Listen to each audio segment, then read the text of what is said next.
So, hello, Michele Molitor. It's been a long time, and welcome to Ordinary Visionaries. Well, So, thank you, you and Robert. I did some work way back when you were in one or two or more of my courses, but we haven't been in touch for years. So, it's so great to have you here and do an interview with you. Yes, it's so nice to see you. You were instrumental in helping me when I very first started my business 23 years ago. Wow. So, not to date either one of us, but you've been doing this a long time and I'm still here. So, thank you for your assistance along the way. Well, that's good to hear. So, tell us all how you are an ordinary visionary. So, as a coach and a hypnotherapist, I help people reclaim their confidence, take back their power, find their voice from their fears, their self doubt, their imposter syndrome that has closed them down or has them hiding out in ways that doesn't serve them. So, helping people find greater satisfaction and joy in their lives and in their work. Sounds pretty good. So, in your experience of working with people, does everybody have issues like that, or you tend to work with people that have issues that hold them back in a big way? Tell me, So, tell me how the kind of people that come to you, what are they going through? sure. So I've had the joy of working with people from all over the world. And um, I would say, as humans, we all deal with self doubt to varying degrees.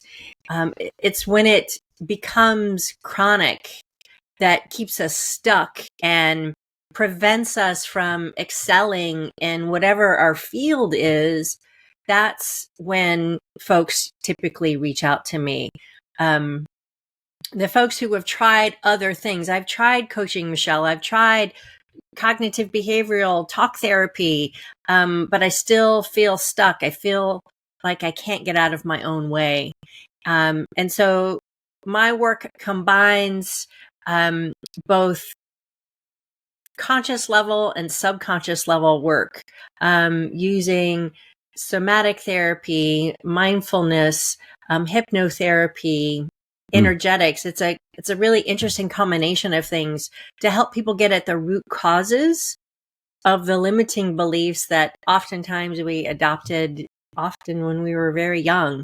And it's been in our subconscious programming for all these years, driving our bus, trying to keep us safe, until one day we wake up and go, that doesn't work for me anymore, but I don't know how to change it and I don't know how to get at it to change it. So that's really my expertise, is helping people get at those limiting beliefs in the dark corners of their mind and in their nervous system that's having an impact, both emotionally, but also physically.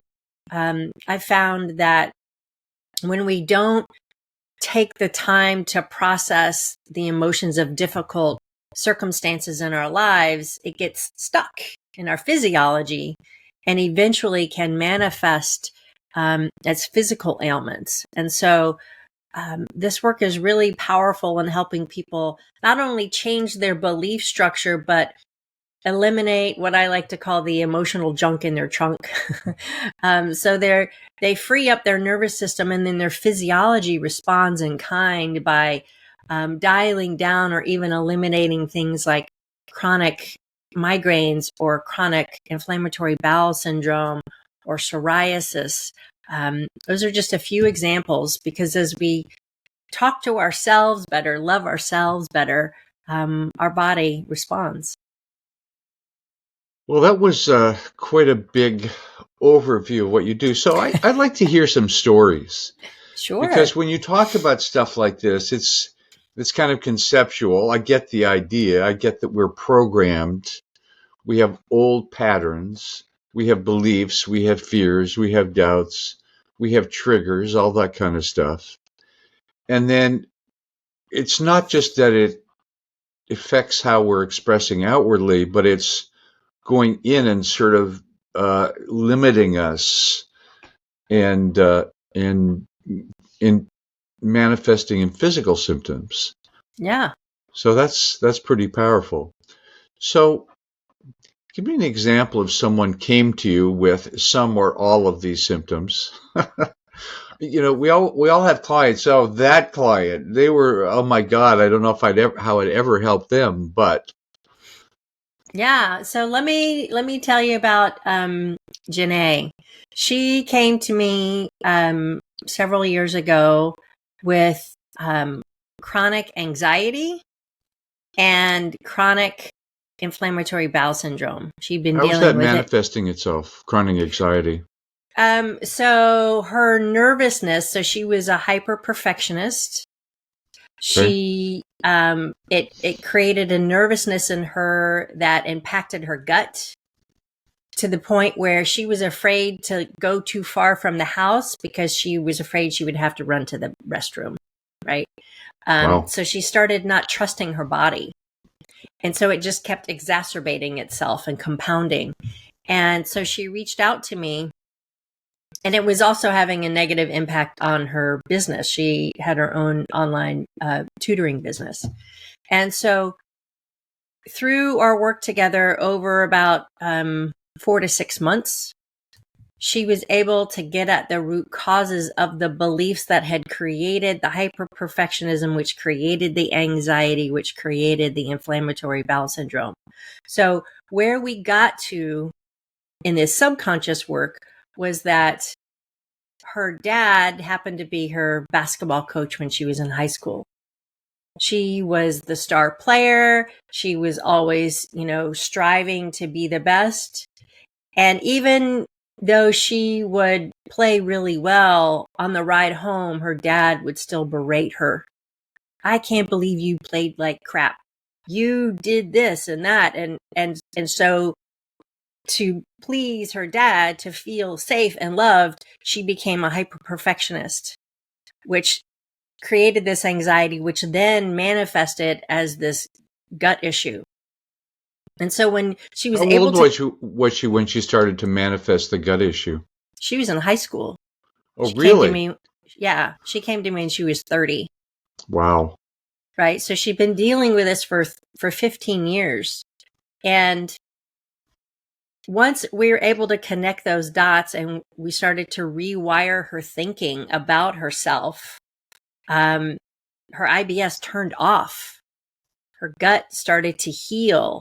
She started Wow. to have much more confidence in herself, which then outwardly showed up in how she was running her business. And it just created some amazing transformations for her. And then several years later, after she had had her first child, she came back to me because she was having very severe postpartum depression. Hmm. And she's like, I know Michele can help me with this. So she reached back out. We did some more work together. We dialed down that depression and anxiety once again. And her business is thriving. Her family is thriving. And it's a beautiful thing. Wow. That's great to see results like that. Now, with Yeah. something like postpartum depression, a lot of that is physiological, isn't it? It's really a common thing. You have a baby, and all of a sudden you're feeling really low. So, Right. It's a was whole hormone. It's a whole hormone thing that's hormone type happening. thing. So the thing that often intrigues me is the mind body connection. Obviously, they're connected, but I was diagnosed with prostate cancer, but that doesn't seem to have any mind connection. It's, guys get older and they get prostate cancer.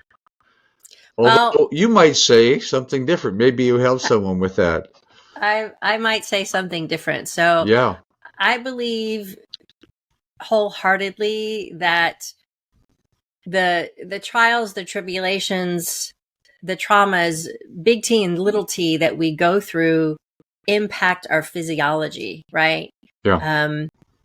And so it's the consistent wear of that on our bodies that leads to a variety of different ailments, cancer being one of them. And so I think there's a lot that we can do to help heal our bodies in non-traditional, Western medical ways. Yeah. And having all the information and all the tools available to you is also very, very important, right? Yeah. Well, we can't really self-diagnose very accurately. Often people say, well, I have this because of that. Well, who knows, right? For instance, your basketball playing client, she didn't realize it came from her father, right? No, She had no. no idea. Mm-mm. That's why the hypnotherapy component of this work is so powerful, because we're bypassing your critical judging conscious mind, your prefrontal cortex, and you're going into your midbrain and your limbic brain to tap into the emotional responses of the things that happened oftentimes many, many years ago. And we don't remember those connections, but at a subconscious level, your mind is able to access that information because it's 90% of your brain power, and everything that's ever happened to you is neatly stored in your subconscious filing banks, right? So sometimes clients go, oh yeah, I was aware of that, but I didn't make those connections. Other times they're like, wow, I never made that connection. Another great example, I had someone come to me who had severe cat allergies, and he was like, yeah, let's give this a try, right? And through the hypnosis portion of the work, we got to a point where when he was very young, he was 6, he was very close with his dad. And then his dad got a new job and suddenly wasn't available to him, right? And at the same time, they happened to get a cat. And his little 6-year-old mind decided that the cat was the reason that his dad was no longer available to him. And he decided that being allergic to the cat was a way to express his frustration and his emotions. And it carried forward. He's 50-something years old. And within a few weeks, his cat allergies literally had turned off. And he was like, It's yeah, crazy. I know, right? The things that we make up. What Another did he gal. do? Did he get a cat after that? I doubt it. I doubt it. Another gal who had severely sweaty hands and feet, right? And she was in her 40s, and she was trying to all the things to try and have it stop doing weird treatments to her hands and her feet. And so the dots that got connected through the therapy was she was very shy as a little girl.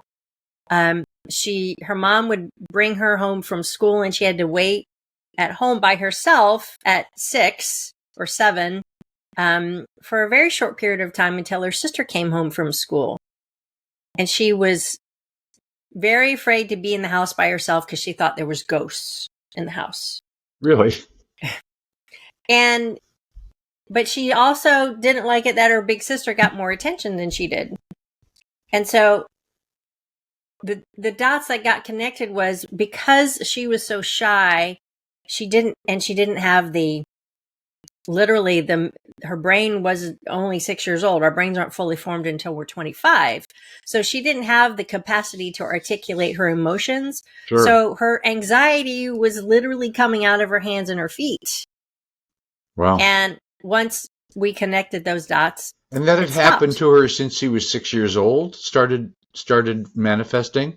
Yeah. Because of her nervousness or fear or whatever? Yeah. Wow. And was that manifesting in other areas of her life? Fear, anxiety about isolating situations or whatever?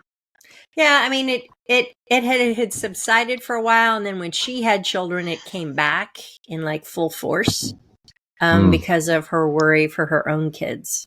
So it's so fascinating to me, endlessly fascinating, what our body decides as a way to cope, right? These are all just coping mechanisms that we decide are good at the time. You can thank your amygdala. I like to call her Amy. AIM is your fight, flight, or freeze mechanism in your brain, right? Right. And she just wants to keep you safe. So, but none of those decisions are even slightly conscious. Exactly. Not even slightly. Right. It seems to be related to the emotion. I mean, the basketball girl, her Janae, father yes. is yelling at her and blaming her. So that's all emotional. Yep. It isn't that she says to her dad, well, thank you, Dad, for the input. I'll try to be better next time. No, she just Right. Of course. What any high school student would be like, oh, I'm getting it wrong. Right. So, and so it's very, very common. These events that create these emotional highs or lows, they leave a mark. They leave a mark on our heart and on our nervous system, and we're not aware of it oftentimes. Or even when we are, we don't have the capacity or the time or the space to process it in a good way. And so it sits there in your nervous system until it finds a way out. It's just energy, and energy wants to move. And if it gets stuck, then it eventually manifests itself in other ways. So I think you've zeroed in on why people are so screwed up. We don't have a connection between our intellectual body and emotions. Mm-hmm. It's just all happening. Right. In reaction to things that happen to us in life, whatever it is. And some people are lucky enough, perhaps, not to have had things like that. Not that everybody has issues of some sort or other, right? But some are more severe than others and come out in physical ways. Yeah, absolutely. So are most of the clients that come to you, I suppose it could be any problem, right? That it's interesting that the physical ones were the ones you focused on first. Well, those are the ones that have created the most dramatic transformations, right? I have a lot of people who come to me with a lack of confidence, imposter syndrome, perfectionism, anxiety, depression, and it's impacting their business. I work with a lot of small business owners. I work with leaders inside of organizations, and they want to be better, do better, but they don't know how to get from where they are to where they want to be. They've tried other things and those other things haven't worked. So helping them reset their thinking makes a huge difference. One gentleman who came to me, Greg, many years ago, he was working as a sales leader in his organization, and he really wanted to upgrade his confidence because eventually he wanted to start his own business, but the thought of starting his business was terrifying to him. And so just over 30 days, we were able to literally rewire his beliefs about himself and his confidence.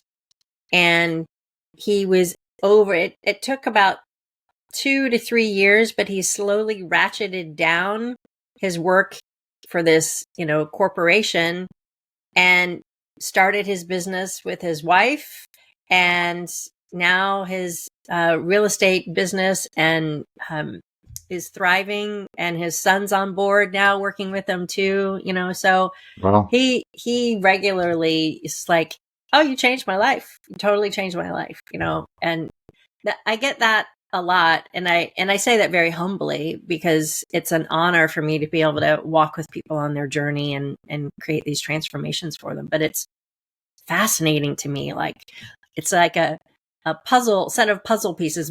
One of my clients dubbed me the mind detective. She's like, you're just like a detective. You get in there and you get all the clues and the pieces and you figure it out. I'm like, yeah, I kind of do. I like that. Yeah. Well, as you know, I worked with people, self-employed people who wanted to attract clients, and some of them had, I just want to understand what to do and how to do it. And you teach them those and they take it on and they do it and produce results.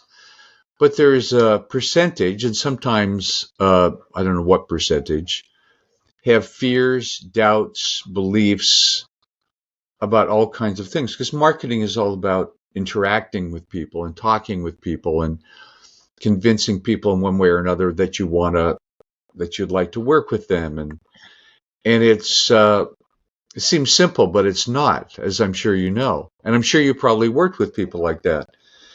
And I am retired now, so I'm not working with people like that. But that would cause a lot of uh, frustration for me that some of these people I just could not help. Yeah. Yeah. Like asking people, call these people just to connect with them. Wouldn't do it. Wouldn't do it if you had them in a headlock and beat them over the head. They wouldn't do it. They Yeah. just couldn't. Yeah. You are someone that probably could have helped them.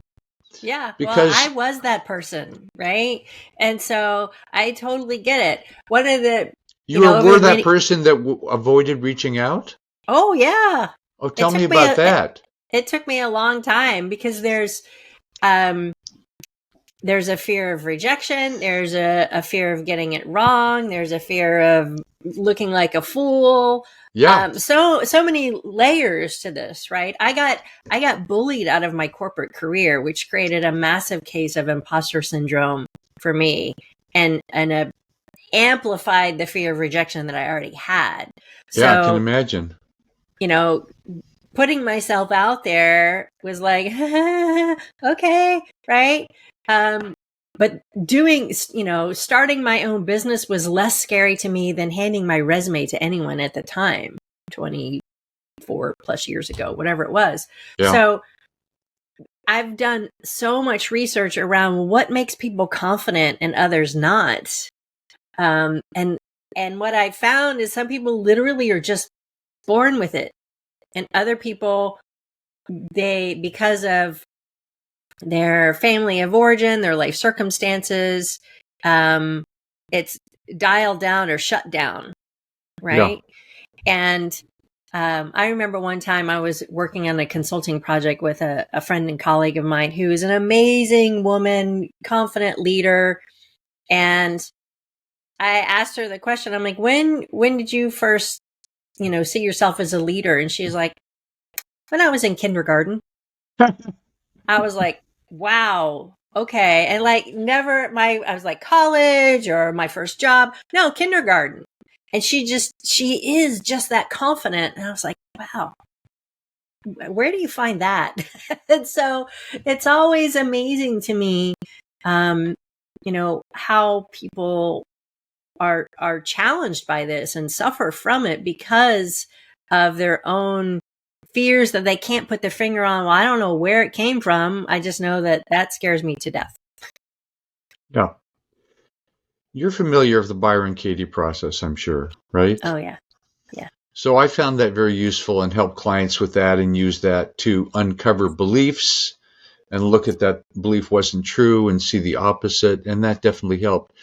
But it seems that you go deeper than that. And there's no one modality that works for everybody. So you have a lot of tools at your disposal, right? Yeah. And Yeah. you said that hypnotherapy is a big tool because it goes beyond the conscious mind. Sometimes you just can't get people to see that, yes, that belief is wrong, but I can't change it. It's so hardwired Yep. but with hypnotherapy, tell me a little bit what happens in a hypnotherapy session. Maybe you've identified a belief. Oh, I see. You believe that if you do X, whatever. I'm sure it's all more complicated than that. But tell me a little bit about the process of working with someone through this kind of stuff. Yeah. So you're absolutely right, Robert, that those old beliefs do get hardwired in our neural pathways, right? We make these decisions about ourselves at some point along our life's path And those literally get hardwired into our neural pathways. So I like to call my work rapid rewiring, because we are literally helping you build new neural pathways around new belief systems. So taking someone into hypnosis, I do it all over Zoom, right? Oh, wow. You're just listening to the sound of my voice. It's very relaxing. And it takes you into an alpha brainwave state, which is that half awake, half asleep place, where access to your subconscious mind is open. And I'm just having a conversation with you. I'm asking you questions. You're able to answer me, but your body's very, very relaxed. Are people sitting there with their eyes closed usually? Yes. Yeah. They're typically in a very relaxed state, maybe sitting on their bed, sitting on a couch, not lying down, because I don't want people to go to sleep. Right. And in that state, I'm able to talk with them and find out, what's the root cause of this? Who made you feel this way? How old were you when this happened? And they start to talk about it and process it out loud. You made me feel like I wasn't enough. I wasn't worthy. I wasn't lovable. Those are very common situations, that I'm different. Right. Not okay. Right. I'm not sufficient. Okay. It's always about being less than, or I don't know, always, but a lot of the time, those kind of things. I'm not enough. Yeah, that's a very, very popular one. I'm not enough. I'm not smart enough. I'm not beautiful enough. I mean, fill in the blank, right? Exactly. Yeah. And so they're able, in this state of mind, they're able to see the person or the situation that caused the initial hurt. And they're able to then go, well, I'm not that person anymore. Because we have them as their adult self and oftentimes as their child self, right? And they can see, wow, I was just a little child when that happened. I didn't know better. I didn't know that someone talking to me that way wasn't respectful, was violating my dignity. Yeah. And I made up these things about myself, but now through my adult eyes, I can go, oh, I'm not in that place. I'm safe. I'm safe. Because that's really what it boils down to. Am I safe? And then we start to reprogram those beliefs. So how does one reprogram a belief? So one of the ways is you make new choices. So in that very relaxed hypnotic state, you're able to decide, well, who do I want to be now? What's the choice that I'm making now, that I am enough, I am worthy, I am lovable? And I take all of the data points from our intake and our conversations, and I weave that into what I call a transformation recording. So it's like the last 30 minutes of our session.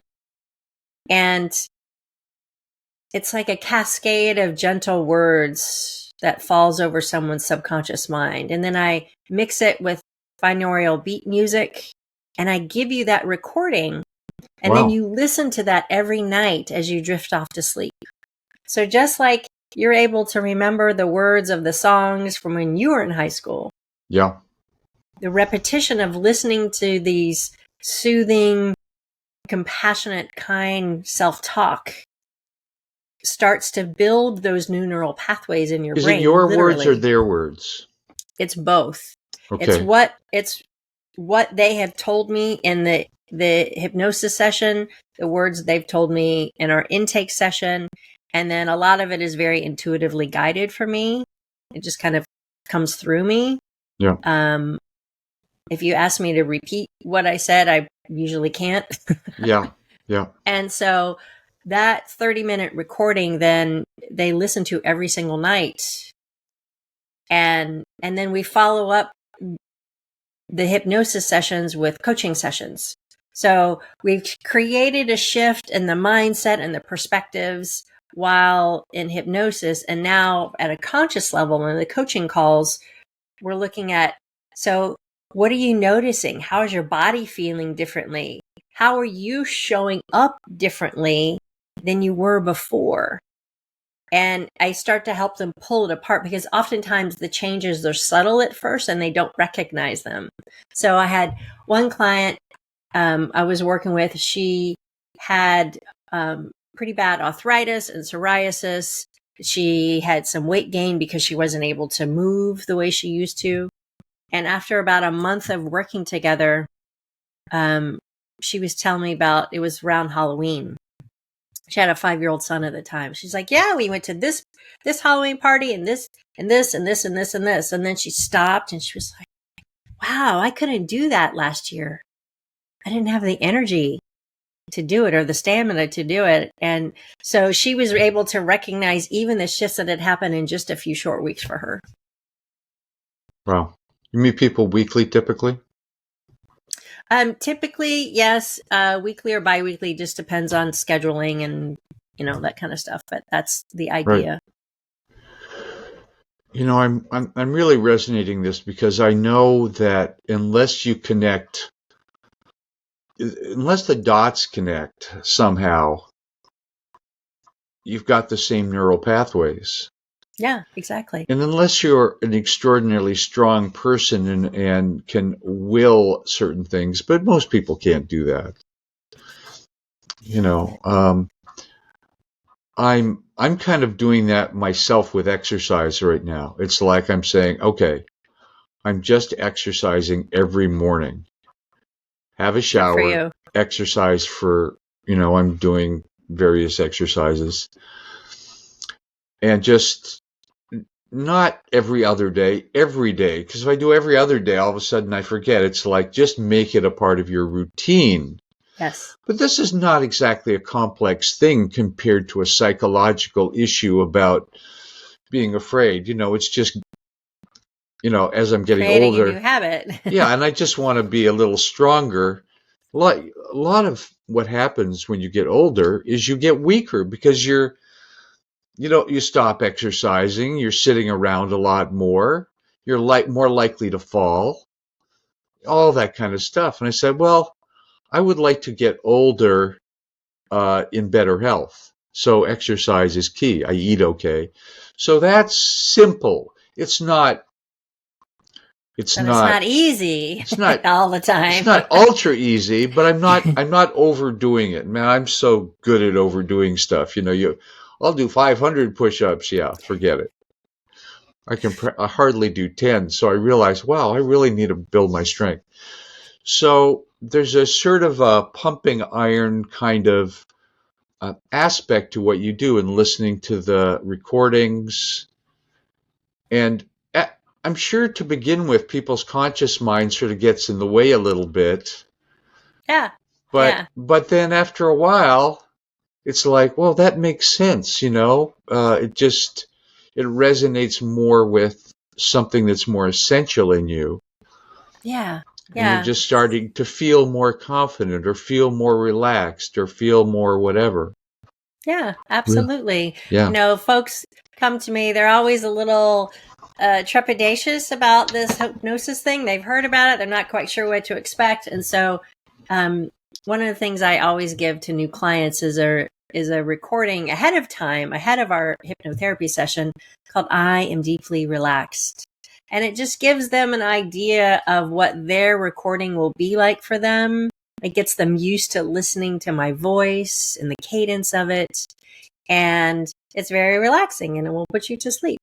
And so the whole idea of my recordings is actually to have you fall asleep, because that way your critical judging mind gets out of the way and the words just fall over your subconscious mind, because your brain's always listening. Your ears don't turn off when you close your eyes, right?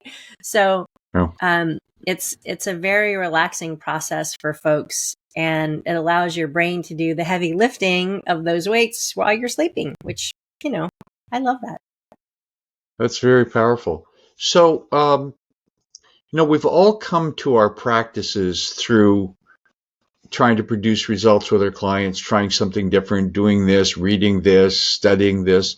So how did your practice develop from the beginning to where you are now? It sounds like you've really now got a way to work with people. You know what to ask, you know what to discover. Some people are easier, some people are harder, I'm sure. Yeah. You've got the recordings, you've got the hypnotherapy. Tell us a little bit about your process.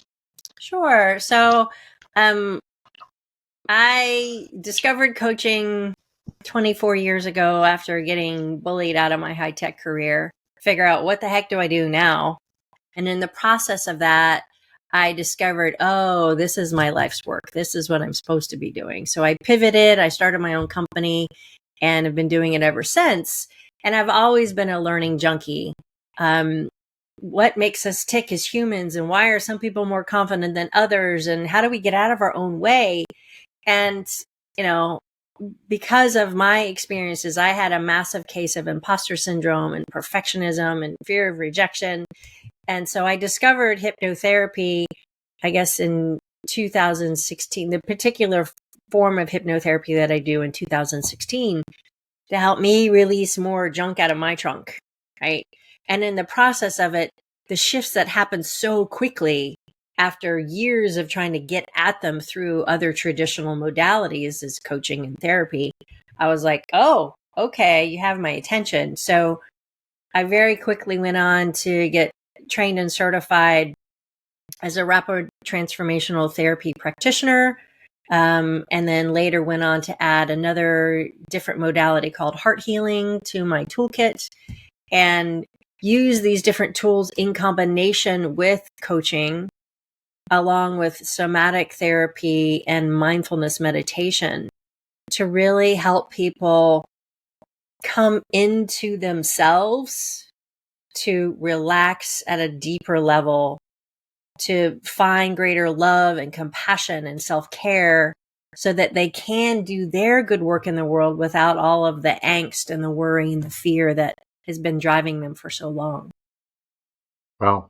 So how long was this process? How many years till it all sort of came together into one approach? Well, and I'm sure you're still learning. There's always new things and ideas, right? Yeah. I just got a whole nother level of certifications just last week. Like, really? Oh, get another box checked, right? So, because I just, learning is fun to me. Why not? I got more tools than that, the more help I can be. But yeah, actually, this month is my 23rd anniversary of doing this work. So, it's been quite a joyful ride. Not always easy, being an entrepreneur has its ups and its downs. But I wouldn't trade it. Yeah, sounds fantastic. So, do you teach people, other practitioners? Do you do any of that? I don't teach other practitioners. I do have an online course called How to Become Unshakable, which is a 90-day mindset boot camp that folks can go through to help them get at the root causes of their fears, their self-doubt, their imposter syndrome, and relearn how to stand in their own value and worth and ask for what they deserve. I give a lot of talks. I'm excited. I'm giving a talk just next week at the UC Berkeley Women's Initiative Conference. So that'll be really exciting. And, I'm always just trying to help people and learn and, inspire them. So what's your leading edge interest right now? For instance, I'm really into ChatGPT and learning how to develop ideas with ChatGPT. And, I retired.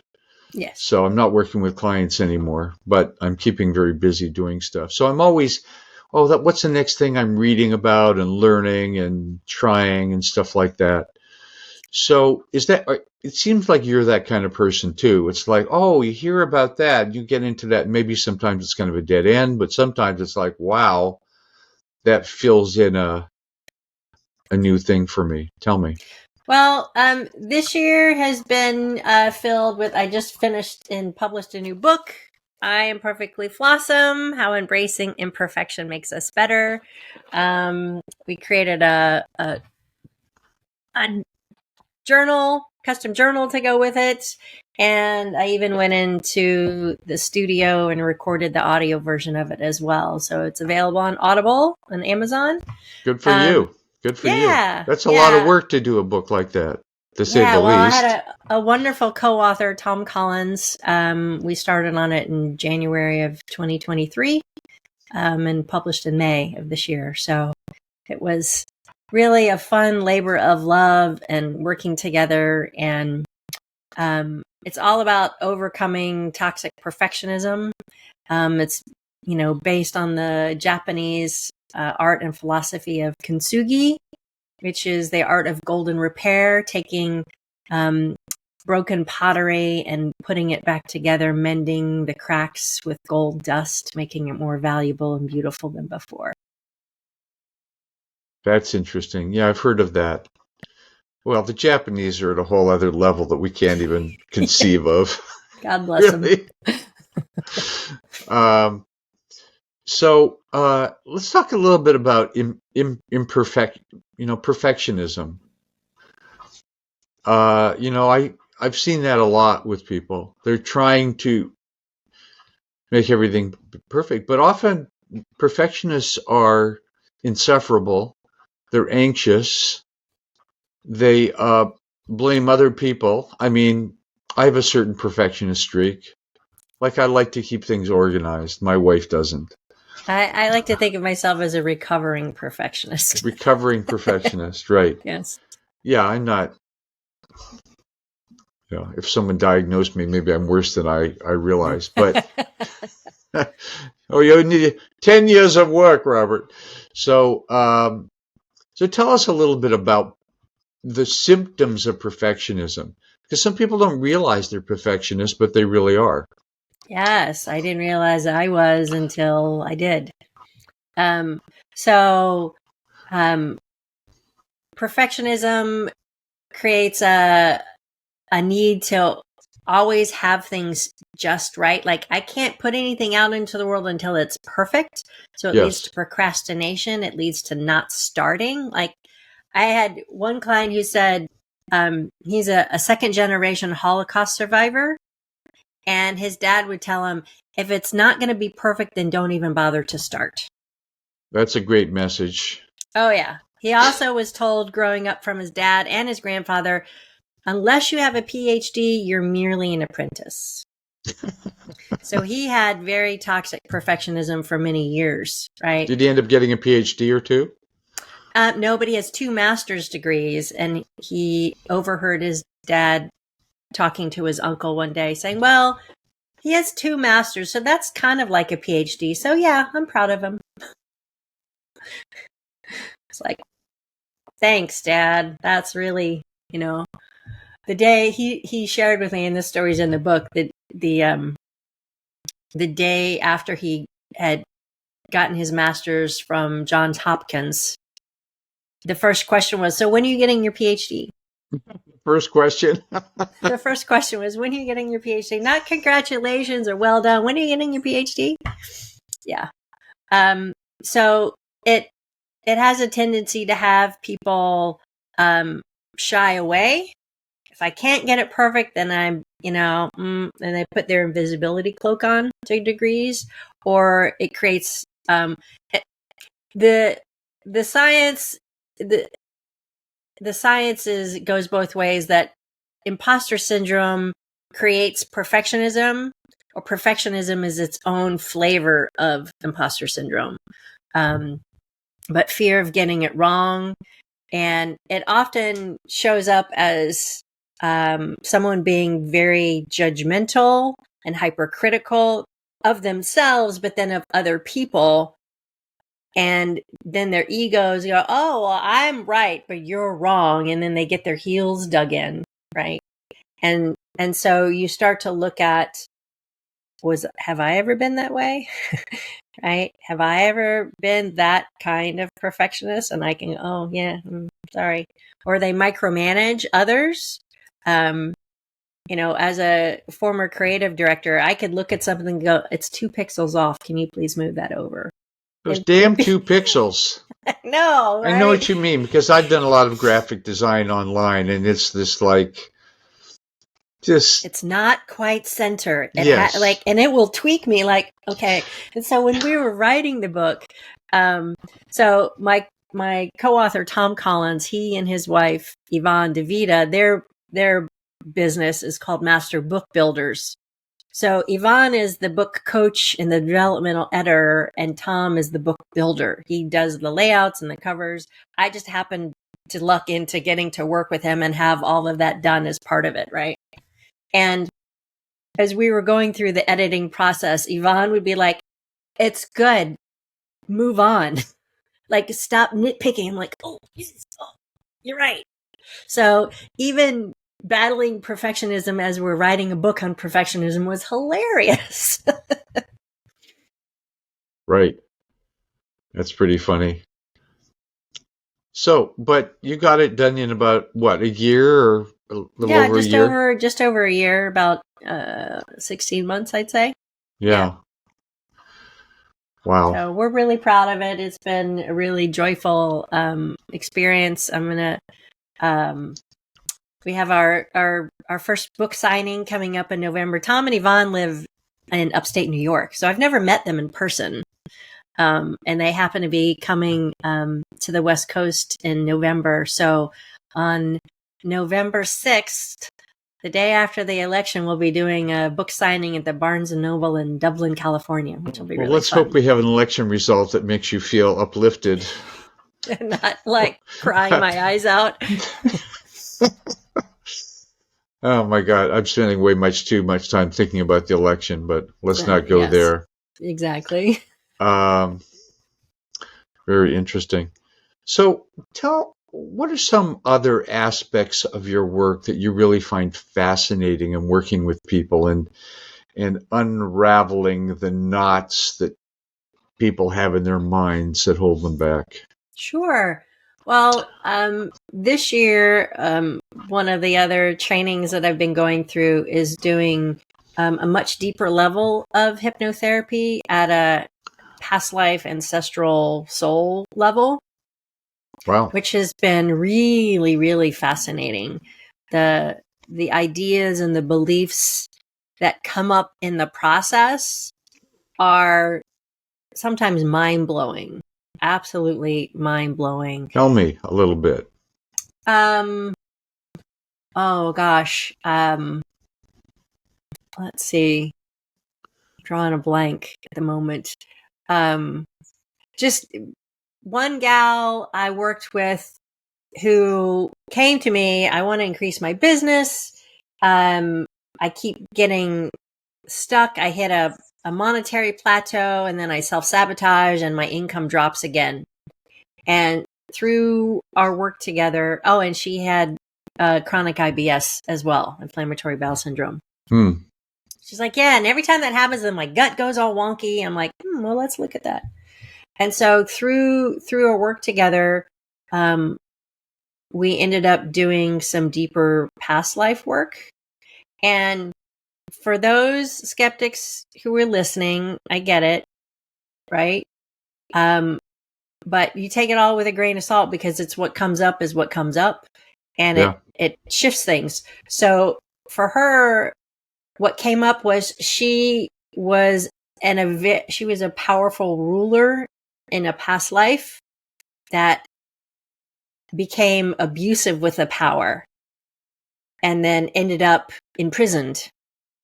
And so she decided at some point that, I can't have too much power because I will abuse it and it's bad for others. People will die if that happens.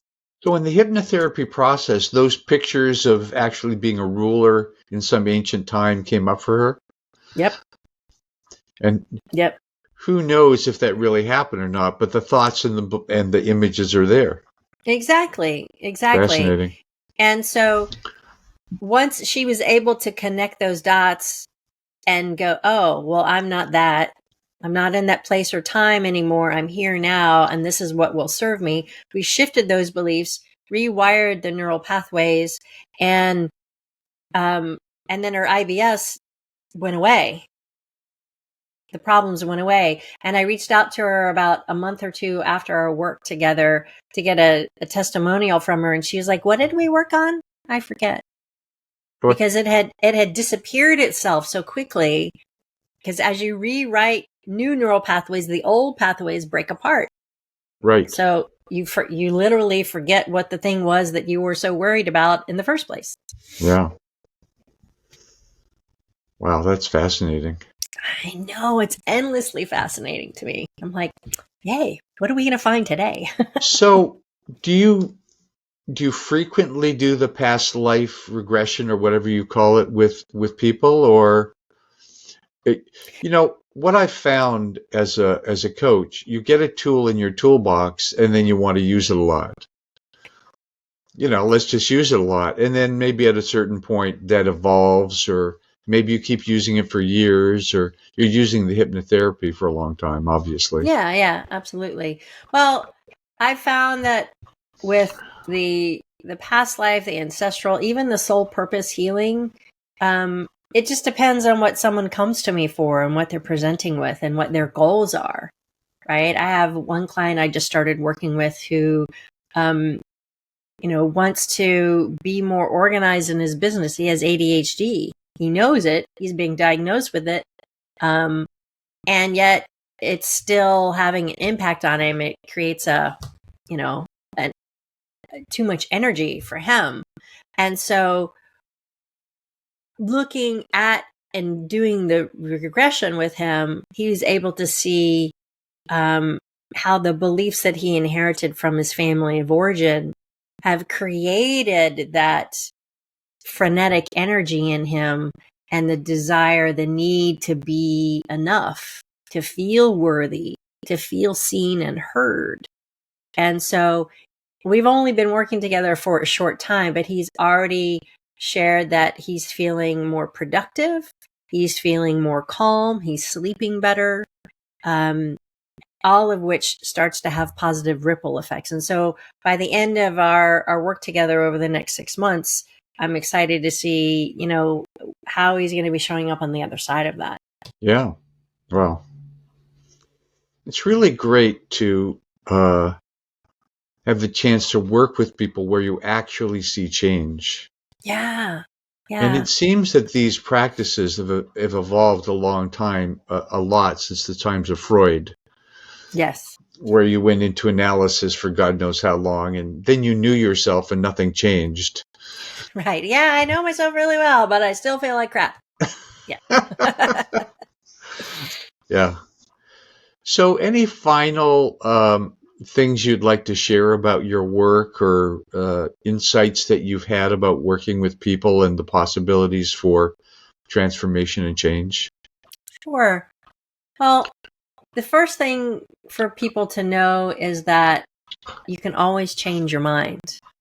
It is possible. It takes work. It takes some effort, but you can if you're dedicated to it. Just as you're dedicating yourself to exercising every day, it takes a conscious, present state of mind to want to create that change. Yeah. And so those are the folks who typically find me who really want to create change because these other things haven't worked. And I love working with them because they're just like, I'm determined and we're going to make these shifts happen.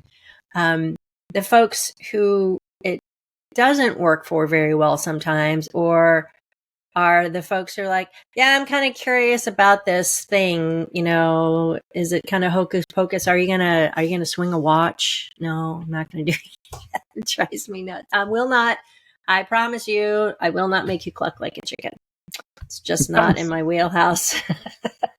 The People famous ask me that. Are you stage gonna make me hypnotist cluck like? just. Yeah, are you gonna make me cluck like a chicken? Like, no, not even if you ask me to. So, I guess could, but what good would it do? Do you want to be a chicken? We'll see what we can do about that. Exactly.